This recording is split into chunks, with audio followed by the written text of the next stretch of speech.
With the upcoming Resident Evil 4 remake game and a new animated movie featuring Leon, I thought this would be a great time to talk about him. Leon Scott Kennedy has had many changes throughout the Resident Evil series. The last time we saw him in the canon timeline was in Resident Evil Vendetta. In this film, he's wondering why he keeps fighting and if the fighting will ever end. He's in a bad place mentally and spiritually. At this point in the timeline, this is the most depressed he's ever been. He's fought in countless wars, but somehow always a charismatic character, which is the opposite of Resident Evil Vendetta.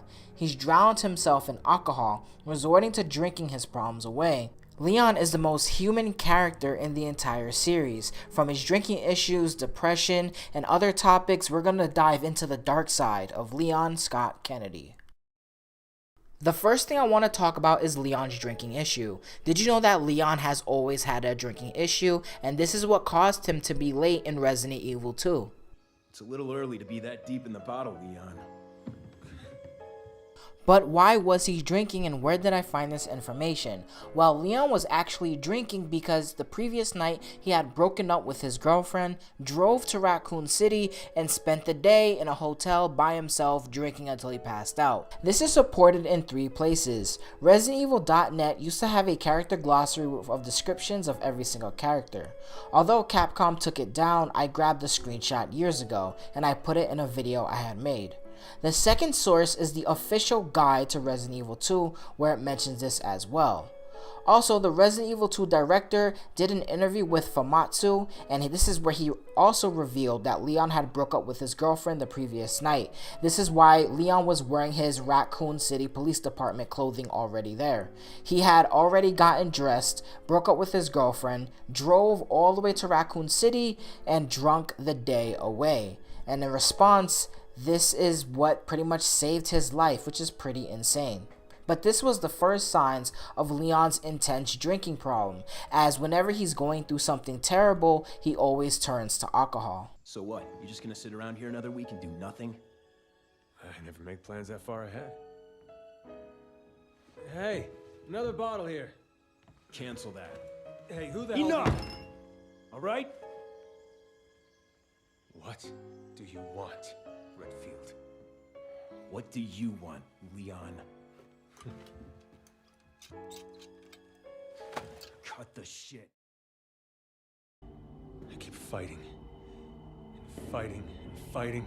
Instead of seeing an end to this shit, it just keeps getting worse. Is this what my life's supposed to be?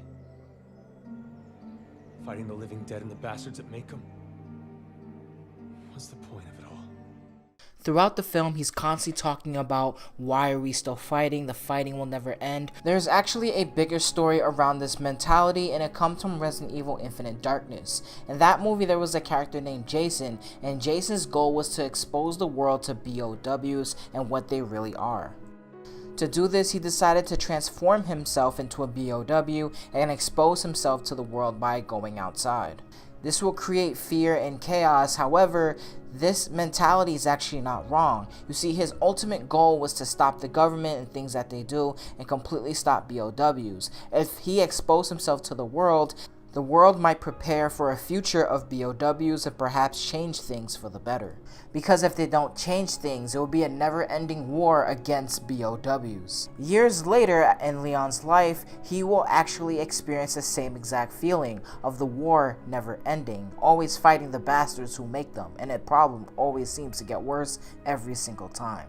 However, this kind of falls down on Leon's head, and I'm not saying that it's his fault entirely, but he could have definitely changed things if he made a different decision. If he had let Jason go outside and expose himself to the world, there is a chance that the world could have prepared for BOWs much quicker than they did. Because eventually in the Resident Evil timeline, the world will get exposed to BOWs through cities of burning and falling. In Resident Evil 6, we saw a similar incident of BOWs taking over and complete city, which Leon had to escape from, which was very reminiscent of Raccoon City. Jason's idea did come true, and perhaps if Leon chose a different path, then none of this would have been happening. At the end of the film Resident Evil Infinite Darkness, Claire also asked Leon to give her the information to expose it to the world. This obviously pissed off Claire, but it's a decision he made with good intentions. But of course, Leon is a human. He makes mistakes, and perhaps this might have been one of his biggest ones. So of course, the fighting will never end topic he keeps bringing up in Resident Evil Vendetta might actually be true. And he is not wrong here. The fighting will never stop. When I was a kid, I never thought my life would turn out this way. How much longer can we keep going on like this? I don't know.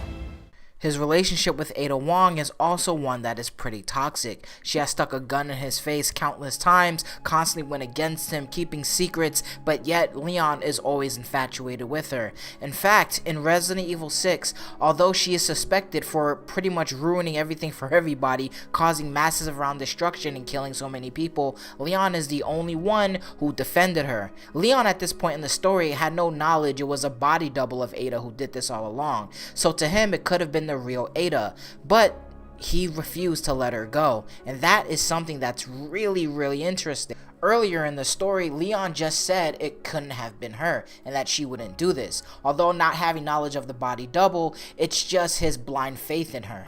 Perhaps it's his relationship in the past that's the explanation as why he's so attached to Ada. Ada showed him a few signs of affection, and perhaps for him, that's enough to keep him going. Remember, he's used to being in a toxic relationship, so perhaps this is the real reason.